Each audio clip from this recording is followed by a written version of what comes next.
Hey, we know investors certainly watching what's happening on the campaign trail very closely. We've heard a lot in the last couple of weeks from some of our investing in markets guests how they and their clients are awaiting the election outcome before possibly making some investment decisions. We got with us Bloomberg's John Authors because he's been watching markets too.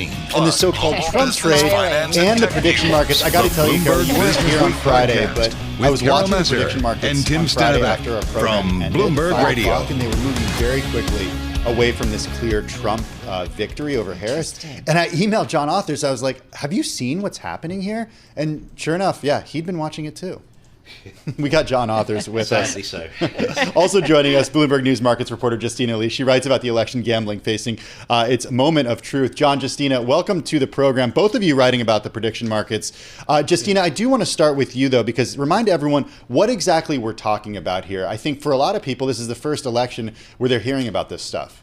Yeah, what's really interesting is just shortly before the start of this election, I mean, we had kind of a judge overturn this ban on a U.S. legal kind of exchange that is going to offer contracts on the election. And because of this, there's more attention on election betting than ever. And also there's also this crypto exchange offshore that's been seeing really large volumes in kind of electoral betting. And I think because of this, there's been a lot of attention on those odds.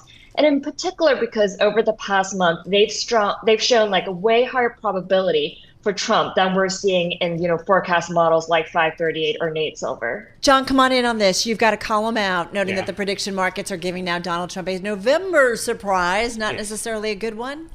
Oh, not necessarily a good one for Trump at all. I mean, with prediction markets, you've always got to remember there is an issue with garbage in, garbage out. The Anzelser Iowa poll, at face value, if it's accurate, means Kamala Harris has won the election. What does garbage in, garbage out mean? It's a computer term. If the data you're putting into the prediction market is bad data, right, there's no reason to expect it to produce a good outcome. So I get that. Prediction. So with the prediction markets, does that mean sometimes there's good data coming in, sometimes there's not, or is? I think it's true of any market that if you got bad data from Enron and you thought it was an absolutely fantastic company for a long time, and then you realized it wasn't. Right. And amazingly, I looked up yesterday, it was replaced in the S&P 500 by NVIDIA. Wow. Okay. That's a fun little aside. Yes. Hey. But that's by the way. John, I think it might have been exactly a week ago you sat in this chair. You had written another column that talked about how the Trump trade was on, and it looked like it gave the former president about a 2/3 chance. Yes. Do you want to update that prediction ahead of tomorrow? The current prediction is that it gives him... I'm inclined not to trust Polymarket as much as the others, because there does seem to be an oddly determined positive gloss on the Republican chances. The others suggest that he still has a chance, a better chance than Kamala Harris, but it's a much narrower one, like 53, 54%. That sounds broadly accurate to me, simply because we don't know what the narratives are that are going to decide things. It's possible Madison Square Garden rally and everything around it really decided a lot of people that no, they weren't going to go vote for this guy. We don't know yet. We will know soon. And if I recall, was it 2016 that you said that initially it was the markets in favor of Hillary? Yes. And obviously we know Donald Trump.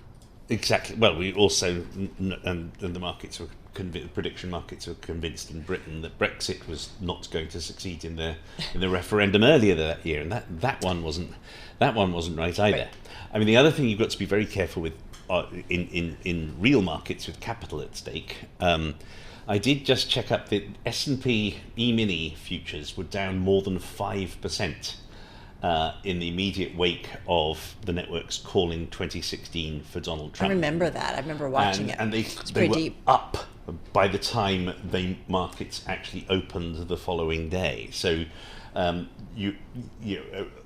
are some fairly clear things. You would imagine bond yields would go up a lot, and that stocks would gain a lot with a comfortable Trump victory tomorrow night. You don't necessarily assume that will hold on for a terribly long time once people can begin to think about this without the uncertainty surrounding it. Justina, polls versus, we've talked a lot about the polling. Bloomberg's been involved in polling. Polls versus prediction markets. What do investors in Wall Street respect as we go through this process? Yeah, what's been really interesting lately is that we've seen a lot of sell-side strategists, in particular, citing the betting odds rather than the polls-based forecast. And I think one edge that the betting odds definitely have is that, as people trade, they can more quickly incorporate, every new drip of information or whatever kind of, the vibe shifts that might be a bit harder for a model to quantify. But I think that the flip side of that is that you can more easily have kind of a herding mentality, or maybe it's more easily affected by one-sided bets.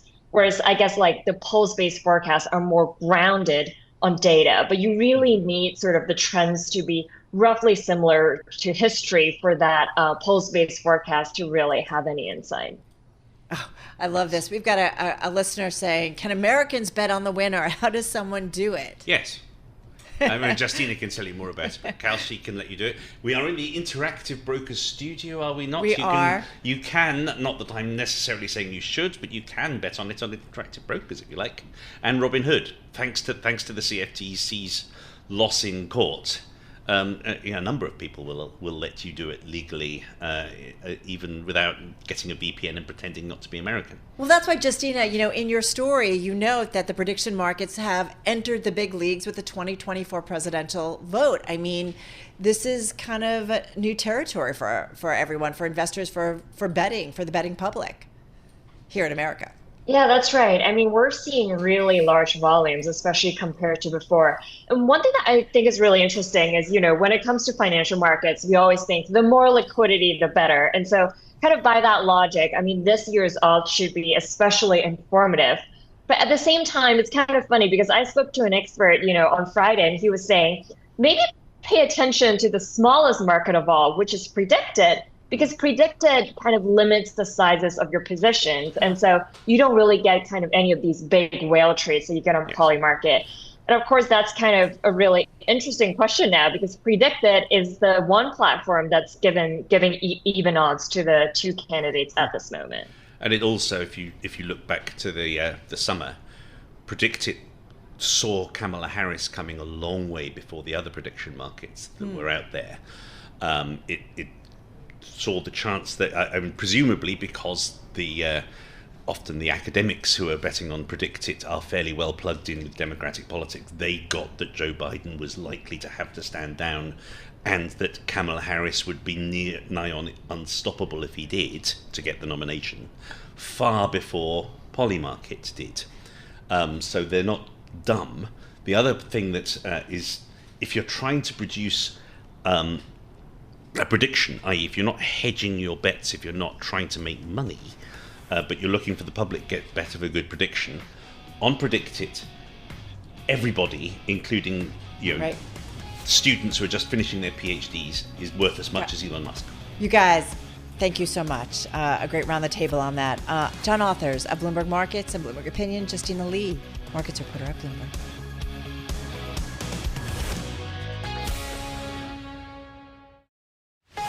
You're listening to the Bloomberg Businessweek podcast. Catch us live weekday afternoons from 2 to 5 p.m. Eastern. Listen on Apple CarPlay and Android Auto with the Bloomberg Business app. Or watch us live on YouTube. All right, from the ground game to the money game we go, Tim. Yeah, and the 11,000 political groups that have spent nearly $15 billion to influence the 2024 election. It brings us to a great deep dive into the money that runs the U.S. political systems. It's an interactive story. It's best read on the Bloomberg Terminal or online, so I encourage everybody to do that. It's also, Carol, one story that's really important in understanding who's spending to support the process and the candidates. You've been talking about this story a lot, and we talked about it a lot on our call this morning. Let's bring in Bloomberg News campaign finance reporter Bill Allison. He is in Washington. We should note that Michael Bloomberg, the founder and majority owner of Bloomberg News parent company Bloomberg LP and Bloomberg Philanthropies, has given money to several political groups, including House Majority PAC, Future Forward PAC, and Everytown for Gun Safety Victory Fund. All right, Bill, so let's get to your reporting. Great and informative deep dive into all the money in the 2024 election. Tell us how you went about reporting this story out, what you looked at, what you found out. Well, first of all, it was wrangling this data was one of the hardest things we ever did, in part because committees give so much money to each other. I mean, there's, if you look at the main Senate super PACs that are spending tons of money in the Senate battlegrounds, there's a group called Win Senate, which is backing Democrats, but it's actually funded by the Senate Majority PAC, which is tied closely to Charles Schumer. So we basically, first thing we did was to try to get all of that double counting out of the numbers and really just focus on the money that was coming in and the money that was going out. And what we found is that there's 100 committees that are really the most active, that are spending close to a third of the money in this election,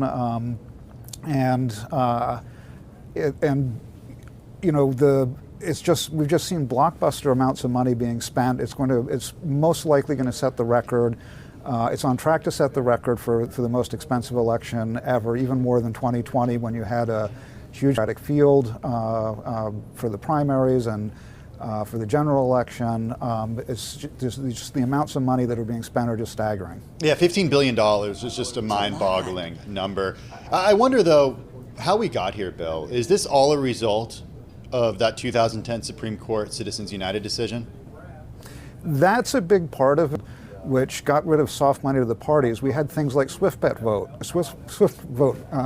Vets, which was the group that went after John Kerry. We had, on the left, we had a bunch of different, they were called Section 527 organizations, and they basically ran negative ads without using the words vote for or vote against, which was fine under Citizens United. So, I think that the amount of money in politics, was always going to be, there's so much at stake in a federal election, whether it's, control of Congress, control of the House, the Senate, or the White House, that, interests just pour tons and tons of money in. One of the things that I always think about, on a story like this, Bill, is, I think about, the final dollar amount. That's serious money. And we all see it in the, campaigns and ads that have been bombarding us. Having said that, I also think about influence. And I do wonder, in terms of where a lot or the bulk of the money came from, what were those entities? Were it, we know about Elon Musk, and we keep talking about the billionaires that are in the election, but where did most of the money come from? Where is most of the influence coming from in this campaign? Boy, that's, there's a huge base of small dollar donors that are giving, that are accounting for, billions of dollars of the amount of the total. And those folks really aren't, they're much more ideological givers. And I think at the upper end of the spectrum too, and it's kind of funny that you mentioned Elon Musk when you're talking to Ted Mann. He started as a very transactional giver. He gave to the Obama campaign, but relatively small amounts. For him, certainly, like $50,000, I think, was what he gave to the Obama Victory Fund in 2008. And he gave to politicians who could help his business interests, whether it was SpaceX or Tesla. And now he's become kind of much more of an ideological giver. The way he talks about politics, and I think you see this kind of across the board. We did the story earlier on Fairshake, the crypto super PAC. Yeah. And, it's supporting Democrats and Republicans based on where you stand on crypto. Mm-hmm. And one of the big donors to Fairshake was a big Democratic donor who got very angry when he found out that they were going against Sherrod Brown, because he says that Sherrod Brown has to win his seat to hold the Senate, and he stopped giving to the super PAC. And I think this kind of really shows how ideological and how Democrat versus Republican, and just kind of in the same way that the country is really starkly divided, donors are starkly divided between the visions for the country. Bill, big money versus small money. What's the story there? Certainly the big money from folks like Elon Musk and the like get a lot of attention, but small money donations have powered the Trump campaign in the past.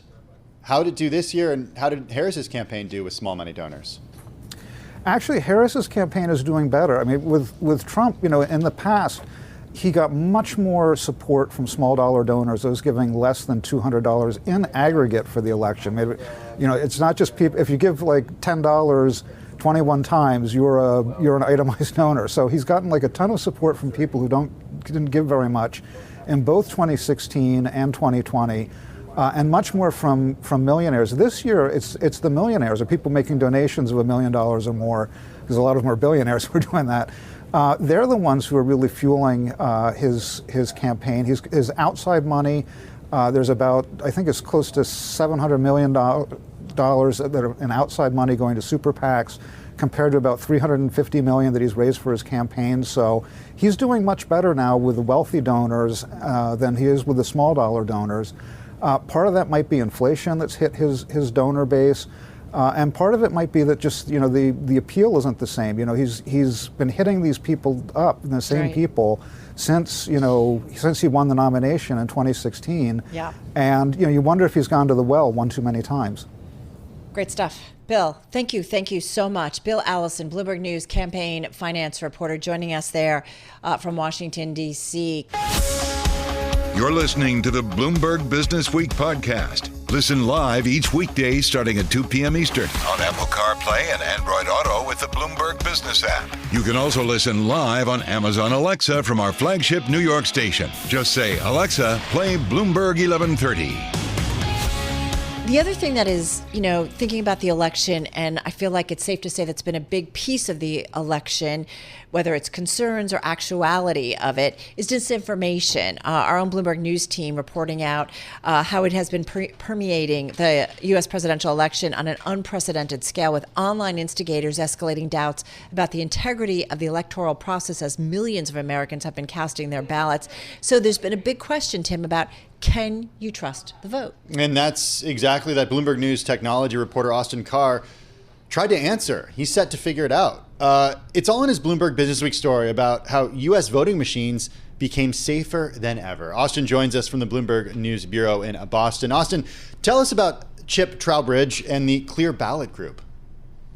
So Clear Ballot is a startup that's based in Boston. It's about a decade old. It's backed by Bessemer Ventures, and it's one of the companies that's trying to compete with Dominion, the sort of larger incumbent in the space, which you would think would make them a very tech-forward sort of player in voting machines. But it actually turns out that I spent some time with the team there, both their office in Boston as well as their factory in New Hampshire, and it turns out they're really pushing a paper-centric approach, just as a lot of election vendors are doing themselves. It actually turns out that paper, marking things physically, and keeping an audit trail is incredibly safe. And so a lot of the technology that's being invested into this industry is really around tabulating votes rather than changing actually how we're marking them in a very old school way with pens and paper. So meaning that we are going to be using paper ballots for the foreseeable future?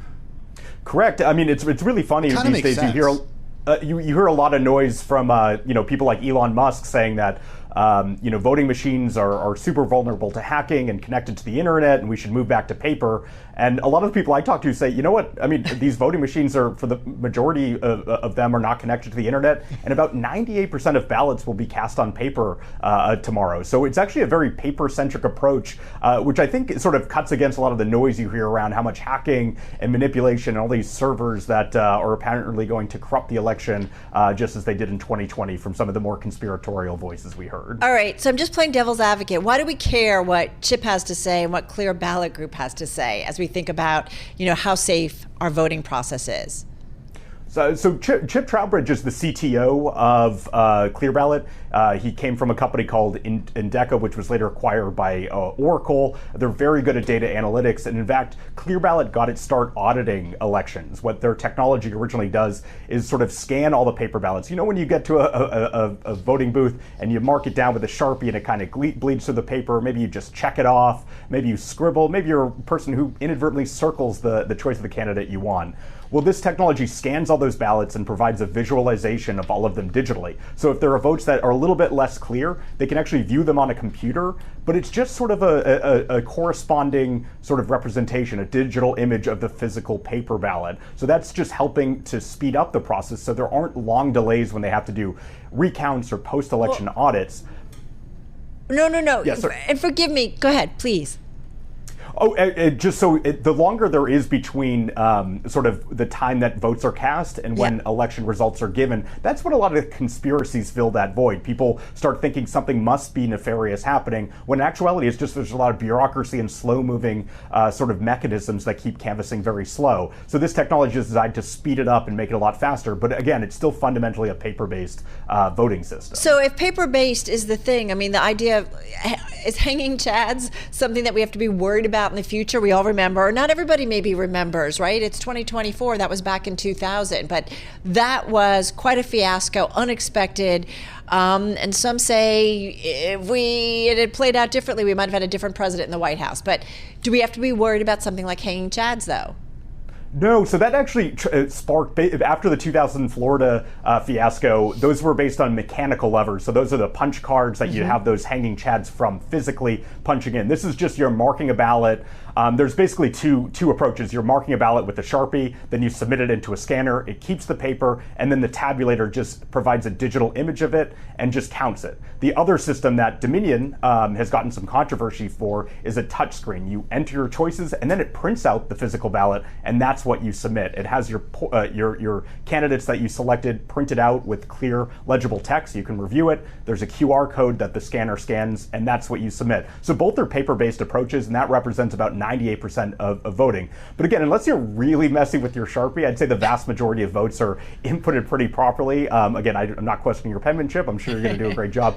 But that's the fundamental issue is there's no hanging chads that's going to be the issue. It's most likely disinformation, registration issues, and just sort of larger disruption at the poll places themselves than actual hacking of these sort of computer tabulators. Well, Austin, what about the process of actually keeping track of how many votes each candidate gets? Because yes, at the precinct level, we understand that there are paper ballots, but then when they're added up, that number gets sent in some sort of format to a bigger place where things are being kept where the stuff is being kept track of. Is there any opportunity there for malfeasance? Well, I think that the sort of physical safeguards and redundancies that are in place make the process very slow and hard to change, but also ironically makes it very safe. And that's the one thing that I, with the Clear Ballot CTO chip that I spent a lot of time talking to, just going through all those mechanisms from sort of, when they have to open these machines, there's people from opposite political parties that have to unlock the machines and tear off security seals, to actually when you're talking about transferring the vote counts at the end of the night, those are sometimes transferred on a USB stick. Now you might think, oh, couldn't that USB stick be switched? Well, again, you'd have to, that would be quite a feat just to get by all the people who are looking at. You'd somehow have to replace the USB stick.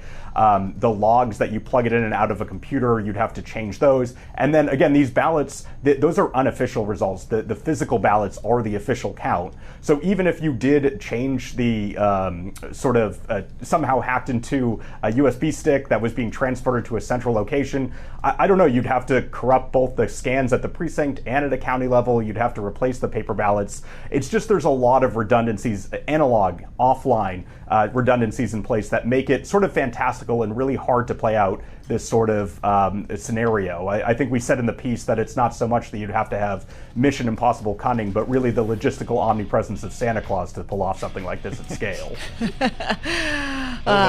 Yeah, exactly. All right, Austin, thank you so much. Austin Carr, technology reporter at Bloomberg News, joining us from our Boston bureau. You can check out that story, a Bloomberg Businessweek story. You can find out more. Just head to the Bloomberg terminal and at Bloomberg.com.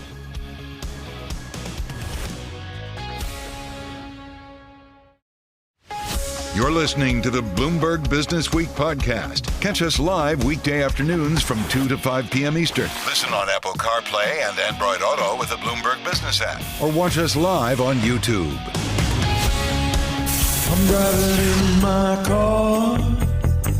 I turn on the radio. How about you let me drive? Oh, no. Who's gonna drive you home? Honey, please, I'll do the driving. Drive on. Excuse me, I want to drive. It's the question that drives us. This is the Drive to the Close. That funky music will drive us till the dawn. On Bloomberg Radio. All right, everybody, we've got just about 18 minutes left to go until we wrap up the trading day. Why are you shaking your head? That's time flies when you're having fun, I guess. It's been a little bit crazy. It's been a little crazy. Part of it is just because things are crazy right now. Yeah, it is. I think you can feel, it feels like a day before an election. Actually, I want to say it feels like a day before a very close election based on polling, and where things have changed dramatically. It's been an unusual election cycle, to say the least. And so, here we are, and a market that's been bouncing around. We were just talking with our Bill Maloney here about what brought the markets down around 11 o'clock or so, and a story, I think it was in the Wall Street Journal or the Washington Post. It was the Journal. Oh, it was the Journal, yeah. Forgive me. About Russia maybe putting some devices, incendiary devices, into some planes coming into the United States. Yeah, reading from the Journal, Western security officials say they believe that 2 incendiary devices shipped via DHL were part of a covert Russian operation that ultimately aimed to start fires aboard cargo or passenger aircraft flying to the U.S. and Canada. This as Moscow steps up a sabotage campaign against Washington and its allies. The devices ignited at DHL logistics hubs in July, one in Germany, another in England. The explosion set off a multinational race to find the culprit. So stuff going on behind the scenes. And so anyway, that was Bill's thinking that would drag the market down. Not just an election to contend with. So Kara Murphy is Chief Investment Officer at Kestra Investment Management. Kara joins us from Austin, Texas right now. Kara, what are you hearing from clients as we get closer and closer to Election Day tomorrow? There's a lot of hand-wringing. And, when I think back to the beginning of the year, we were sort of prepping ourselves to get ready to talk a lot about elections. And at that time, people were like, we're not really focusing on it. But over the last couple of months, that has very definitely changed. There's a lot of concern, and it doesn't matter what side of the aisle that you're on. And so we've just been repeating the mantra that go vote, it's important, but it's not necessarily important for your portfolio. Well, that's interesting. So are you anticipating, I don't know, when we have the election outcome, that you're going to get a lot of calls of investors saying, hey, now we're thinking, all right, we know what's going on. We know what the composition of Congress is. We're going to start making some changes. Is that what's going to happen, or not necessarily? Well, I think we all look forward to the time when we know what the composition of Congress and the White House looks like. So we're all excited about when that will happen. But I think, no, for most people, it's really about getting back to that conversation. What are your long-term goals? What's the long-term trajectory of the U.S. economy? What's corporate earnings power, right? So I think the conversation shifts from what's happening at the ballot box to what are those things that are really important for stocks and bonds. What are those things?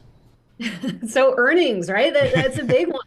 And we're in the thick of earnings season right now. Last week, we had 5 of the Mag 7 reporting, and incredibly important for the near-term move in the market. And what was interesting is that we saw with those individual companies pretty good reports on both earnings and revenues, but the stocks didn't perform so well. And I think that's because what we're seeing right now is the beginning of this handoff from the Mag 7, which has driven the market for the last 2-ish years, to everybody else. And we need to start to see some of that earnings pick up into next year for some of those smaller names in order to be able to sustain this rally, which we think will happen, but it's a sort of delicate handoff in the meantime. When it comes to something like, as you said, earnings fundamentals, these are all important. Recession, no recession. Do you think it matters who's in the White House, or do you think something like that for the U.S. economy specifically, it doesn't matter who's in the White House, whether or not we dip into a recession maybe sooner rather than later? I think it would be rare that a policy decision would trip the whole economy into recession. So certainly there are certain economic policies that have a big impact on certain areas of the economy. But when you think about what's driven, the last few recessions, they were big, huge macro events that were not driven by policies. Think COVID, global financial crisis, bursting of the internet bubble. These are things that had very far-reaching effects that were not driven by a single individual. How about, though, if you've got, a candidate who might want to tinker with the Federal Reserve? So I think the Federal Reserve and the independence of those policy decisions is really critical to keeping the economy on solid footing. And I often say that, the part of the reason why I don't worry so much about who's in the White House is because we are very fortunate to live in a United States that has very strong political institutions. Now, typically the Federal Reserve is not included in those, but from an economic perspective, the Federal Reserve and its independence is really critical to being able to right the ship and be able to help manage the volatility in the economic cycle. Okay.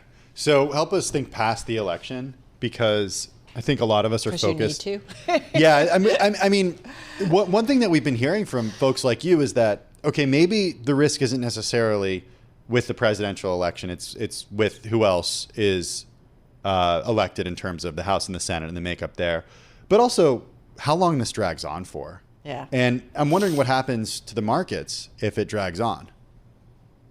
Again, I mean, this gets back to the strength of the U.S. institutions. And I was looking back at this earlier today, and we've had occasions where we didn't know who the official was or what the makeup of Congress was for some time. So we can actually manage through those things fairly well. And I think, even we hear a lot about, a blue sweep or a red sweep on one side or the other. And I think even in those instances where we have one party takes all of the margins are going to be razor thin, whether it's the White House, House of Representatives, or Senate, that even once we get those numbers, there's not all that much that's going to be able to get done because no party is going to have that strong a majority in any one of those institutions. Anything interesting that you're noticing in terms of investment flows coming in, coming out for some of your client base? So it's been interesting. So there have been some people who have been sort of positioning for a really dire situation, right? Moving more into commodities in order to be able to hedge against a really sort of volatile outcome coming out of tomorrow. But for the most part, what we see is that people are able to sort of pick themselves up out of the election results tomorrow and look beyond that and start thinking about what's right for them and their long-term goals. All right. So Tim and I are both looking beyond the results. And we're thinking about, yes, the Fed meeting, very important this week, but also NVIDIA earnings, which come at the end of this month. How big a deal is that for you in terms of how you think about sentiment, market sentiment, and a big investment play, which has been AI for the last, we're coming up almost on 2 years, but easily a year and a half. Yeah, for sure. I mean, this is one name that has largely carried the market for almost 2 years and has become this bellwether, as you suggested, for AI and its implications in the broader economy. And so I think if last week was any lesson, it's that NVIDIA has to come out and not just, be positive on revenues and earnings in the rearview mirror, but also has to be positive going forward. And so certainly all eyes will be on that earnings report. All right. Good stuff. Thank you so much, Kara.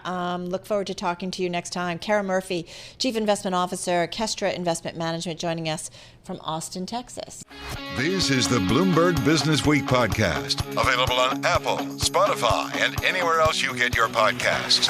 Listen live weekday afternoons from 2 to 5 p.m. Eastern on Bloomberg.com, the iHeartRadio app, TuneIn, and the Bloomberg Business app. You can also watch us live every weekday on YouTube and always on the Bloomberg Terminal.